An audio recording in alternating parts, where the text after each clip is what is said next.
Hey everybody, welcome back to my channel. This is just kind of a walkthrough of the cosplay shoot I did with the Bakugo character with Whitney from Bakugo Cosplay. So this one is a really simple setup. It's just a 3-light setup with black background. We did black for most of the poses, and then we did one crouching pose with a white background. So the 2 lights in the back are just speed lights. They're V860 version 2s. I think one's a V850 version 2 or whatever version they had there, but they're similar speed lights, and obviously you can see they have no grids on them. And then I have a octobox also with no grid, and that's about a 42-inch octobox, pretty close to her, and the light is feathered kind of away from her. That's being lit by a Explorer 400 Pro. All right, here's a run through of how I composited this shot together. She sent me some examples of Bakugo, and so I tried to recreate it as best I could. So we'll start with the background real fast. When I do stuff, it's kind of all out of order, so I'm going to just kind of go from the bottom and work to the top, and hopefully that'll give you some ideas of how to do your own stuff. So we'll start out with a gradient fill, which is kind of a orangey color, and then put some levels on it here to kind of darken everything out. And then I put on I found a icy kind of background, and I changed the layer style to color dodge. Here, we'll bring this out and put on normal. And we'll pull it out of this group real fast. So that's your main image here. I just wanted some texture, and this kind of had just kind of all around here, you see some speckly stuff, so thought I could use that as some texture. So I have it in here just on color dodge, and then I duplicated up top here for added texture. And then what I did is kind of masked out these hard edges here, and then put on a overall levels here.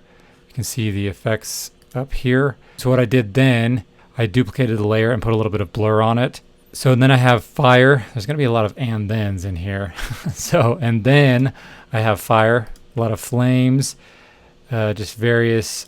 I took a couple of different types of flames, set the layer to screen so it kicks out all the black, and then I just duplicated it. If you push Option or Alt and drag, it'll drag you a new version of that. So I just did that for a couple of these ones.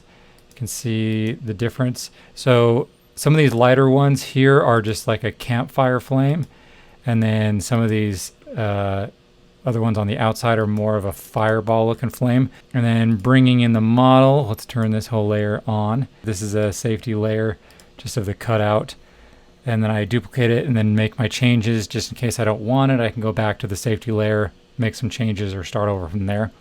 So down here I have the cutout version, and then above that I have the same version, but I put on some layer style effects.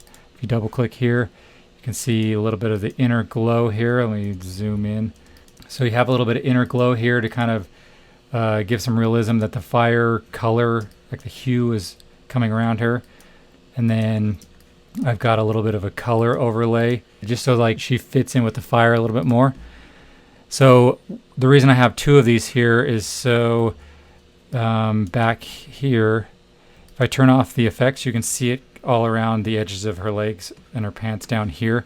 And I didn't really want that because I kind of wanted the flame to just be centralized up top here. So I figured the edge wouldn't go all the way down here, so I just masked it out down here. Also, you can see up in the hair, I've gotten rid of some of those crazy flyaways that the Refine Edge tool will kind of jumble up.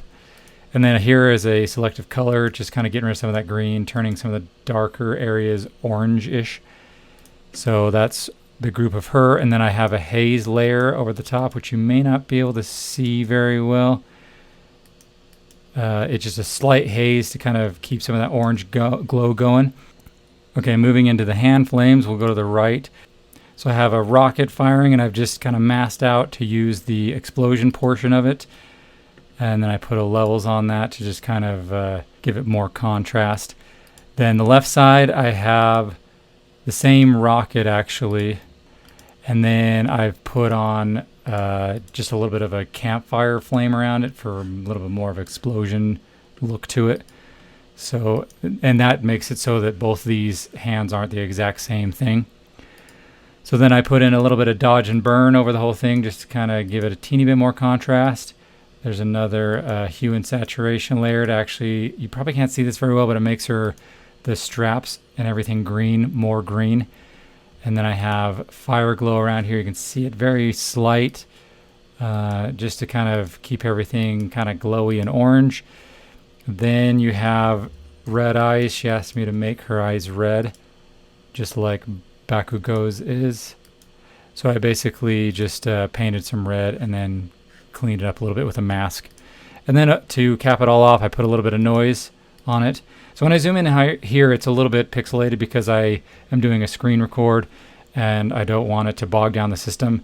So it's only like a thousand pixels on the long edge. So when you see the full version, the noise gives it just a tiny bit of texture, which I like. So I threw that in there. So that's kind of a little run through of how I put this one together. I did all of them in the set very similarly. What I did on all of them is I basically changed the background a little bit, moved the flames around so they didn't look like it was just a copied and paste background. So I changed those around a little bit throughout the series. All right, everyone. So hopefully this video was entertaining, informative. Maybe consider sharing it with a friend if they're into photography or do cosplay shoots. If you guys do have any questions, leave them in the comments field. I'll do my best to answer them. And thanks everyone for watching.